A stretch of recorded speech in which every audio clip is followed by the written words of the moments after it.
जय जोहार, नमस्कार। छत्तीसगढ़िया न्यूज़ देख रहे हैं आप। छत्तीसगढ़ की तमाम बड़ी खबरों को विस्तार से बताएंगे, जो लोगों की जिंदगी से जुड़ी हुई बहुत ही महत्वपूर्ण खबर है। इससे पहले आप छत्तीसगढ़ से हैं और छत्तीसगढ़ समाचार ठीक इसी प्रकार रोजाना देखना चाहते हैं तो नीचे लाल कलर के सब्सक्राइब बटन को दबा करके चैनल को सब्सक्राइब कर लेना है। इससे पहले आज की कुछ प्रमुख सुर्खियां। आज प्रदेश में 1,500 से अधिक सीटों पर होने जा रहा है पंचायतों में आम और उपचुनाव। प्रदेश के नए जिले सारंगढ़ और भिलाईगढ़ के लिए 108 पदों का तैयार किया गया ढांचा। रायगढ़ में राशन कार्ड के मामलों पर किया जा रहा है फर्जीवाड़ा। मुख्यमंत्री भूपेश बघेल ने उत्तर प्रदेश की जनताओं में भरा जोश। प्रदेश के शिक्षा मंत्री हुए कोरोना पॉजिटिव। प्रदेश के 2 जिलों में किया गया स्कूल कॉलेज बंद। चलिए जानते हैं अब खबर विस्तार से। प्रदेश में आज त्रिस्तरीय पंचायत चुनाव हो रहा है। इसके लिए सुबह 7 बजे से दोपहर 3 बजे तक वोट डाले जा सकेंगे। मतदान के तुरंत बाद मतगणना शुरू हो जाएगा और इस पंचायत चुनाव के लिए 1066 कुल मतदान केंद्र बनाए गए हैं और प्रत्येक मतदाता दल के साथ 2 सुरक्षा कर्मी और 1 स्वास्थ्य कर्मी मौजूद रहेंगे। इस चुनाव में 18,57,000 से अधिक मतदाता अपने मत का प्रयोग कर सकेंगे। त्रिस्तरीय पंचायत चुनाव गैर दलीय आधार पर होगा। राज्य निर्वाचन आयोग के अध्यक्ष ठाकुर राम सिंह ने सभी मतदाताओं से अपने मत का उपयोग करने के लिए अपील की है। उन्होंने मतदान के दौरान कोरोना प्रोटोकॉल का पालन करने को भी कहा है। आपको बता दें कि सफेद रंग पंच के लिए मतपत्र होगा, नीला मतपत्र सरपंच के लिए तो वहीं गुलाबी जिला पंचायत सदस्य तो वहीं पीला रंग जनपद पंचायत सदस्य के लिए होगा। तो वहीं 18 प्रकार के दस्तावेजों को पहचान पत्र के रूप में मान्यता दी गई है। राशन दुकान में पात्र हितग्राहियों को राशन आवंटित करने के लिए केंद्र सरकार ने राशन कार्ड में आधार कार्ड जोड़ने और वेरिफिकेशन के निर्देश दिए थे। रायगढ़ जिले में 1,32,000 राशन कार्ड का अभी वेरिफिकेशन नहीं हो पाया है, लेकिन इन लोगों के नाम पर अब तक राशन आवंटन हो रहा है। बीजेपी ने कहा कि राशन कार्ड का वेरिफिकेशन होता तो फर्जीवाड़े पर रोक लग सकती है। ऐसे में अवैध लोगों को लाभ पहुँचाने के लिए जानबूझकर वेरिफिकेशन में देरी की जा रही है, ऐसा भाजपा का आरोप है। आपको बता दें कि केंद्र सरकार के निर्देश के बाद पूरे प्रदेश में 1 नेशन 1 राशन कार्ड योजना लागू कर दी गई थी। बाद सत्यापन और एंट्री का काम जल्द पूरा होने वाला है। छत्तीसगढ़ के नए जिले सारंगढ़ के परिसीमन के विरोध के बीच नए जिले के सेटअप की तैयारियां भी शुरू हो गई है। राज्य शासन ने नए जिले के सेटअप के लिए 108 पदों का ढांचा तैयार किया है।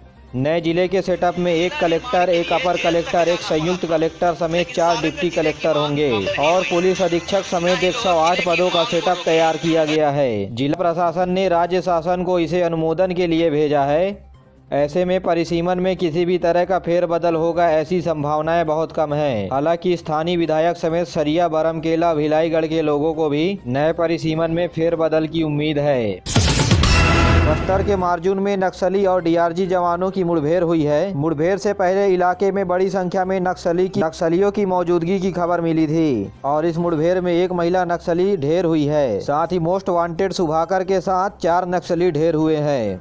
वहीं डीआरजी के जवानों को मामूली चोट पहुंची हुई है। वहीं सुकमा जिले में 3 माओवादियों ने सुरक्षा बलों के सामने आत्मसमर्पण किया है। परीक्षा पे चर्चा की 5वीं संस्करण फरवरी में आयोजित की जाएगी। परीक्षा पे चर्चा प्रतियोगिता पिछले साल 28 दिसंबर से 20 जनवरी तक MyGov पोर्टल में शुरू किया गया था। परीक्षा पे चर्चा प्रतियोगिताओं में भाग लेने वाले विद्यार्थियों को मंच पर बुलाया जा सकता है और इस मंच पर प्रधानमंत्री नरेंद्र मोदी से बातचीत करने का मौका भी मिल सकता है और इस प्रतियोगिता में शिक्षक भी भाग ले सकते हैं। यदि आप परीक्षा पे चर्चा प्रतियोगिता में भाग लेना चाहते हैं तो MyGov मोबाइल ऐप पर जाकर के प्रतियोगिता परीक्षा दे सकते हैं और प्रधानमंत्री नरेंद्र मोदी से मिलने का मौका पा सकते हैं।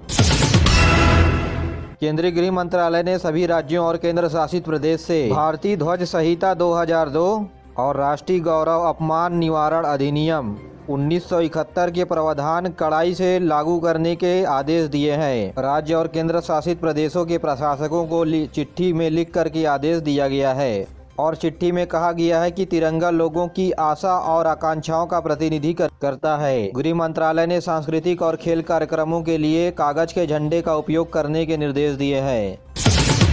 स्कूल शिक्षा मंत्री डॉक्टर प्रेमसाय टेकाम के कोरोना रिपोर्ट पॉजिटिव आ गई है। वहीं कबीरधाम जिला के कलेक्टर रमेश शर्मा भी कोरोना पॉजिटिव पाए गए हैं। वहीं कांकेर जिला के हाई स्कूल में 1 प्राचार्य, 3 पर्यवेक्षक और 5 बच्चे कोरोना पॉजिटिव पाए गए हैं। सावधानी के लिए स्कूल के सभी बच्चों का कोरोना जाँच कराया जा रहा है।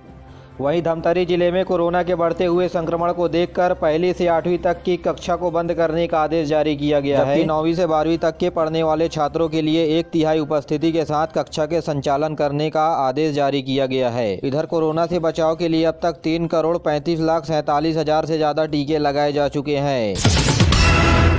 राज्यपाल अनुसुईया उइके ने प्रदेश में बढ़ते हुए ठंड को देखते हुए राजभवन के चतुर्थ श्रेणी के कर्मचारियों को कंबल बांटी। इस मौके में उन्होंने सामाजिक संस्थाओं से आग्रह किया है कि जरूरतमंद लोगों के लिए आगे आने को कहा है। महासमुंद के पिथौरा क्षेत्र में एक झोपड़ी में आग लगने की वजह से दंपत्ति की मौत हो गई। मिले जानकारी के अनुसार सोनासिली गाँव में ठंड से बचने के लिए एक दंपत्ति घर में अलाव जलाकर सोए हुए थे। इसके बाद झोपड़ी में आग लग गई, जिसके चलते दोनों की मौत हो गई।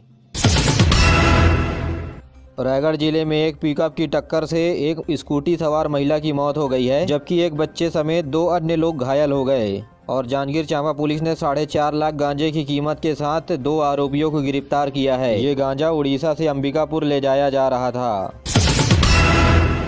पिंडरा में अमरपुर बसंतपुर रोड के चौड़ीकरण के खिलाफ जनहित याचिका हाई कोर्ट में लगाई गई थी, जिसके बाद सरकार से जवाब मांगा गया था, लेकिन सरकार का जवाब अभी तक नहीं आ पाया है। कोर्ट के द्वारा रोक लगाए जाने के बाद भी निर्माण कार्य होने की वजह से कोर्ट के नियमों की अवमानना याचिका दायर की गई है। पिंडरा बसंतपुर अमरपुर में 8 किलोमीटर सड़क का मजबूती के साथ चौड़ीकरण करना था, लेकिन पुरानी सड़क को छोड़कर नए सिरे से सड़क का निर्माण किया जा रहा है। मुख्यमंत्री भूपेश बघेल ने मथुरा की गलियों में घूम घूम कर कांग्रेस प्रत्याशी प्रदीप माथुर के लिए वोट मांगे। वहां मौजूद बघेल समाज से कांग्रेस प्रत्याशियों के लिए वोट डालने की अपील की। वहीं छत्तीसगढ़ में चलने वाली कई योजनाओं को जनता के समक्ष रखा। वहीं महंगाई पर भाजपा सरकार को घेरते हुए कहा कि डीजल, पेट्रोल और खाद्य तेल महंगाई से आम लोग परेशान हैं, वहीं आवारा जानवरों से किसान परेशान हैं। अगर हम उत्तर प्रदेश में कांग्रेस की सरकार बनाते हैं तो गोधन न्याय योजना उत्तर प्रदेश में भी लागू की जाएगी। ऐसा मुख्यमंत्री ने बोलकर लोगों को कांग्रेस के प्रति वोट डालने के लिए आह्वान किया गया।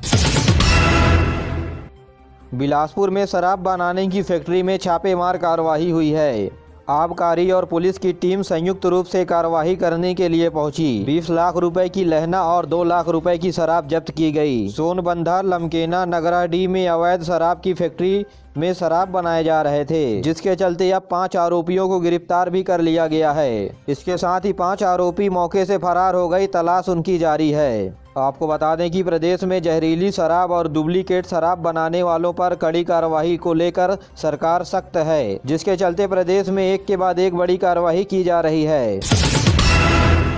देश में 157 करोड़ 91 लाख से भी अधिक कोविड विरोधी टीके लगाए जा चुके हैं। स्वास्थ्य विभाग के मुताबिक एक दिन में ही 67,95,000 से अधिक टीके लगाए गए। कोविड कार्यकारी समूह की अध्यक्ष डॉक्टर NK अरोड़ा ने बताया कि 15 से 18 साल के बच्चों के बाद अब जल्द ही 12 से 14 साल के बच्चों का टीकाकरण शुरू किया जाएगा। उन्होंने कहा कि 15 से 18 साल के युवा साथियों ने जो उत्साह दिखाया है और उनके माता पिता ने जो सहयोग दिया है वह बहुत ही सराहनीय है। अब तक देश में 4 करोड़ बच्चों को टीके लग चुके हैं। उन्होंने कहा कि फरवरी के आखिरी हफ्ते या मार्च के पहले हफ्ते में 12 से 14 साल के बच्चों का कोविड टीकाकरण प्रारंभ किया जा सकेगा। राज्य में महार और मेहरा जाति के लोगों के लिए नियमानुसार जाति निवास प्रमाण पत्र देने की बात सरकार ने कही है। इस संबंध में सामान्य प्रशासन विभाग की ओर से जारी किए गए आदेश में सभी कलेक्टरों को अनुविभागीय अधिकारियों के माध्यम से जाति निवास प्रमाण पत्र देने की बात कही गई है। निलंबित IPS अधिकारी GP सिंह को रायपुर कोर्ट ने 14 दिन के लिए न्यायिक हिरासत पर जेल भेज दिया है। GP सिंह को बीते दिनों कोर्ट में न्यायाधीश लीना के सामने पेश किया गया, जहां मामले की सुनवाई हुई। बता दें कि आय से अधिक संपत्ति के मामले में बीते दिनों हरियाणा के गुरुग्राम से GP सिंह को गिरफ्तार किया गया था, जिसके बाद पुलिस रिमांड में JP सिंह से पूछताछ किया जा रहा है।